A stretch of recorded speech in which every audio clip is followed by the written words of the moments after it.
ये जो आज मामला हुआ है, इसका नुक्ता आगाज़ क्या था? कहाँ पे मामला बिगड़ा और सूरत हाल जो थी वो कशीदगी की तरफ गई और आपके वकला जो हैं वो गिरफ्तार हुए? बिस्मिल्लाहिर्रहमानिर्रहीम। बहुत शुक्रिया जी। 92 न्यूज़ का मैं बहुत शुक्रगुज़ार हूँ कि आज आपने हमें इस अहम इशू के ऊपर बुलाया और इस हमारे मसले को उजागर करने की कोशिश की। सर, बात यह है कि ये मसला पिछले साल दिसंबर से चल रहा है और दिसंबर से हम जनवरी में आए हैं, हमने टेक ओवर किया। पिछली कैबिनेट भी इसी तरह से एहतजाज कर रही थी, रैलियाँ निकाल रही थी, लेकिन उनको सुना नहीं गया। हमने भी भरपूर कोशिश की। जब हम आए 13 जनवरी के बाद तो हमने चीफ जस्टिस पाकिस्तान से तकरीबन कोई 8-9 मीटिंग्स की। इसी तरह से सीनियर जजेस हाई कोर्ट और चीफ जस्टिस फार्मर और मौजूदा चीफ जस्टिस से 12 दीगर मीटिंग्स की और तमाम मीटिंग्स के अंदर जो है कन्विंस किया और हमारी बात को माना गया कि जो कोर्ट्स का क्लस्टर इसलिए एक जगह पे होना ज़रूरी है कि मेट्रोपॉलिटन सिटीज़ में जहाँ रशी एरिया होता है वहाँ अगर वकील का वक्त रोड्स के ऊपर ज़ाया हो रहा है तो इसका मतलब है ये लिटिगेंट का वक्त ज़ाया हो रहा है। तो आप कोर्ट्स के क्लस्टर को एक जगह पर रखें, जैसे कराची के अंदर है। आपके 4 अजला की कोर्ट्स जो हैं वो कराची में एक ही जगह पे हैं। अंडर वन रूफ चारों सेशन जजेस बैठते हैं और वकला जो हैं तमाम अजला के जो लोग हैं उनको अपनी सर्विसेज एक्सटेंड करते हैं और लोगों के लिए भी आसानी है कि अंडर वन रूफ जो अपनी सारी वो जो है वो राइट ऑफ चॉइस ऑफ जो लॉयर है, फेयर ट्रायल की उसका राइट है, सारी चीज़ उसको दस्तियाब है। इसी तरह से इस्लामाबाद में 2 अजला हैं और एक ही कोर्ट्स का क्लस्टर है। इसी तरह हमारे साथ वाले मुल्क में आप देख लें, पंजाब में और हरियाणा का जो सूबाई दारुल खिलाफा चंडीगढ़ है, उनकी हाई कोर्ट जो है दोनों सूबों की एक है, एक ही चीफ जस्टिस है, एक ही क्लस्टर के अंदर कोर्ट्स हैं और वकला जो है आके वहाँ दोनों सूबों के अपने लिए इंसाफ के मामलात को करते हैं। तो सर, गुजारिश ये है कि जब ये मसला मुसलसल चला जा रहा था तो बार बार कहने के बावजूद, बार बार रिक्वेस्ट के बावजूद कि आप इस मसले को हल करें, बजाय इसके कि उस मसले को हल करते, उन्होंने चीफ जस्टिस साहब ने वकला के ख़िलाफ़ पिछले साल की कुछ छोटे छोटे वाक़यात जो जिनका कोई वजूद भी नहीं था उनके ऊपर वकला के ख़िलाफ़ दहशतगर्दी के FIRs का अंदराज करना शुरू कर दिया। उसमें एक FIR के कंटेंट्स ये हैं कि जनाब वकील साहब ने अहमद से फ़ाइल मांगी पढ़ने के लिए, वो देने के लिए राज़ी नहीं था तो ये दहशतगर्दी हो गई। इसी तरह से एक मलक जवाद है हमारा एडवोकेट, तो उसके ख़िलाफ़ ये है कि उसने जज को मौका लहराया तो दहशतगर्दी हो गई। इसी तरह से हाफिज़ाबाद का जनरल सेक्रेटरी जो है वो DC को मिलने गया किसी वकील के काम के लिए, तो उसने कहा जी ये काम कर दें, तो वो दहशतगर्दी हो गई और फिर उनके मुकदमे को उठा के chief justice Lahore high court ने अटक में शिफ्ट कर दिया। फिर शेखुपुरा में एक अहमद के साथ जो है वो फ़ाइल या फ़ोटोकॉपीज़ लेने के ऊपर जो है कोई बात हुई तो वहाँ भी वकला के ख़िलाफ़ दहशतगर्दी की दफ़ात लगा दी गई। सर देखें, कवानीन इसलिए बनाए जाते हैं कि कवानीन का सही तौर पे इतलाक़ हो। दहशतगर्दी के मुकदमात जो है सेक्शन 6 जो है उसके अंदर वाज़े तौर पे लिखा हुआ है कौन कौन सी वजूहात होंगी तो दहशतगर्दी बनेगी। इसी तरह से सुप्रीम कोर्ट ऑफ पाकिस्तान की 7 जजेस की एक दहशतगर्दी के ऊपर जजमेंट है और उस जजमेंट के पैरामीटर्स को भी वायलेट किया जा रहा है। बड़ी साहब, आपने बड़ा एक इंसाफ की बात मांगी है कि एक जगह अदालतें हों, इंसाफ जल्दी मिल जाए। आपने वज़ीर आला पंजाब बनने की डिमांड नहीं की, आपने वज़ीर आज़म बनने की डिमांड नहीं की, आपने चीफ जस्टिस बनने की डिमांड नहीं की, आपने इस मुल्क की सबसे बड़े किसी ओहदे की डिमांड नहीं की। तो इस जो डिमांड आपने की है वो तो आपने इंसाफ के लिए और आवाम के लिए की है, वकला के भी नहीं की, आपने अवाम के लिए की है।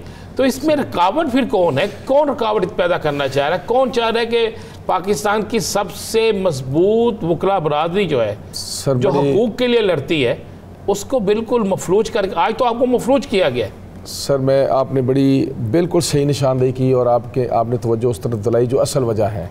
इसके पीछे सर जो गहरी साजिश है, एक वाह तबका वकला हैं जो है इस मुल्क में रूल ऑफ लॉ की बात करते हैं, आइन की बालादस्ती की बात करते हैं, इस मुल्क में जमहूर की मजबूती की बात करते हैं, इस मुल्क में इंडिपेंडेंट एक जुडिशरी की बात करते हैं। तो इस आवाज़ को भी दबाया जा रहा था, इसका गला बल्कि मैं समझता हूँ घोंटा जा रहा था और इसलिए उन्होंने एक साजिश की कि वकला को आप चूँकि लाहौर बार एसोसिएशन एशिया की सबसे बड़ी बार एसोसिएशन है, तो यहाँ से चलने वाली हर तहरीक, वो बेशक ह्यूमन राइट्स के हवाले से हो, बेशक वो 2007 वाली जजेस बहाली की तहरीक हो, बेशक वो इस मुल्क में आइन की बालादस्ती के हवाले से चलने वाली कोई भी तहरीक हो, तमाम तहरीकें पाकिस्तान के किसी भी कोने से चली तो कामयाबी के ज़ीने उस लाहौर से चढ़े। इन्होंने साजिश के तौर लाहौर के वकला को पूरे शहर में स्कैटर्ड करने का प्लान एक चाकआउट किया। आप देखें लाहौर में जो फेडरल कोर्ट्स हैं, दहशतगर्दी की और एंटी करप्शन की कोर्ट्स जो हैं वो शादमान में हैं, एहतसाब कोर्ट जो है वो जौहर टाउन में है, बैंकिंग कोर्ट जो है वो माल रोड के ऊपर हैं, और कस्टम कोर्ट जो है वो बैंक स्क्वायर के अंदर है, और जो ANF की कोर्ट है वो फिरोजपुर रोड पे है, लेबर कोर्ट किसी और जगह पे है। सारा दिन पहले ही वकला को पूरे शहर के अंदर इन्होंने शटलकॉक बनाया हुआ है कि ना किसी सुकून से किसी एक जगह पे बैठ सकें और ना ही इस मुल्क में रूल ऑफ लॉ की बात कर सकें। ये उसका शाखसाना है, ये ऑफ शूट है उस ओरिजिनल साजिश का जो इस मुल्क के अंदर जो है की जा रही है। भट्टी साहब, अब तक मजमूई तौर पे गिरफ्तारियां कितनी हैं? यानी एक आम वकला कम्युनिटी के फ़र्द के अलावा क्या कोई बड़ा ओहदेदार भी गिरफ्तार हुआ है? क्योंकि एजाज सुमरा साहब वो जो बार के उम्मीदवार भी हैं और बार के, मैं अर्ज़ करता हूँ सर, मेरे मेंबर पंजाब बार काउंसिल, सबसे पहली बात तो यह है कि मेरे दोनों सेक्रेटरी राना नईम साहब जनरल सेक्रेटरी और तहसीन साहब मेरी कैबिनेट के जो मेंबरान हैं सेक्रेटरी, दोनों गिरफ़्तार हैं। इसके अलावा मुबशर रहमान साहब मेंबर पंजाब बार काउंसिल वो गिरफ़्तार हैं। इसके अलावा हमारे और काफ़ी सारे मेंबरान पंजाब बार, राना आसफ साहब मेंबर पंजाब बार काउंसिल गिरफ़्तार हैं। हमारे काफ़ी सारे उम्मीदवारान जैसे एजाज सुमरा साहब का आपने बताया, आसफ निस्वाना साहब गिरफ़्तार हैं। इसके अलावा और भी काफ़ी सारे दोस्त जो है गिरफ़्तार हैं। मेरे भाई साकिब अकरम गोंदल जो लाहौर हाई कोर्ट के सदर के कैंडिडेट हैं, उनको शदीद तशद्दुद का निशाना बनाया, उनको ज़ख्मी किया गया। इसी तरह से मेरे लीडर जो हैं चौधरी एहसन भून साहब बुज़ुर्ग हैं, वो आए, उन्होंने कोशिश की कि इस मामले को सॉर्ट आउट किया जाए, उनके ऊपर तशद्दुद किया गया, उनके ऊपर लाठीचार्ज किया गया। शेलिंग की वजह से वहाँ वो बेहोश हो गए, उनको हॉस्पिटलाइज करना पड़ा। तकरीबन 70 से ज़्यादा लोग जो हैं वो ज़ख्मी हैं, मुख्तलिफ हॉस्पिटल्स के अंदर हैं, और 100 से ज़्यादा लोग जो हैं मुख्तलिफ थानों में, थाना मनावा में, बरकी में, शादरा में, और इस तरह से मांगा में, रायवंड में, जो दूर दूर के थाने हैं वहाँ ले जाके उनको बंद किया हुआ है, और उनकी मुलाकातें भी बंद की हुई हैं, और उनके ऊपर मुसलसल तशद्दुद किया जा रहा है। बार काउंसिल के जो लीडरशिप ने वहाँ प्रेस कॉन्फ्रेंस की, सारी की सारी बार काउंसिल को घेर लिया, लीडरशिप को गिरफ्तार करने की कोशिश की। अच्छा भट्टी साहब, ये इस हुकूमत में आपके जानने वाले और बिलखसूस वकला बड़ी अहम तरीन अहदों पे हैं। वज़ीर कानून भी हैं, वज़ीर इत्तलात भी हैं, मशीर कानून भी हैं, पंजाब में भी वफाक में, दोनों तरफ में।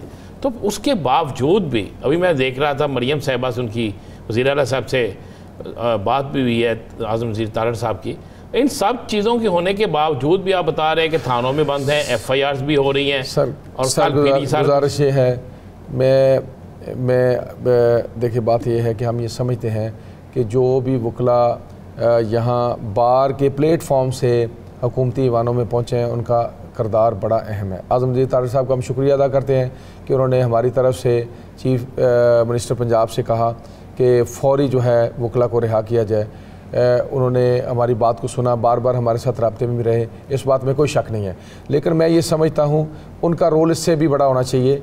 वो रूल ऑफ लॉ की बात करें वहाँ बैठ के, वो वज़ीर कानून हैं। इसी तरह से हामिद खान साहब जो हैं वो सेनेटर हैं, वो जब से सेनेट में गए उन्होंने कभी जो वकला के ख़िलाफ़ जो तशद्दुद हुए हैं या उनके ख़िलाफ़ 780 की FIR का अंदराज हुआ है, मेरी उनसे भी गुजारिश होगी कि वो जाके ये बात सेनेट के अंदर करें, ईवान बाला में ये बात करें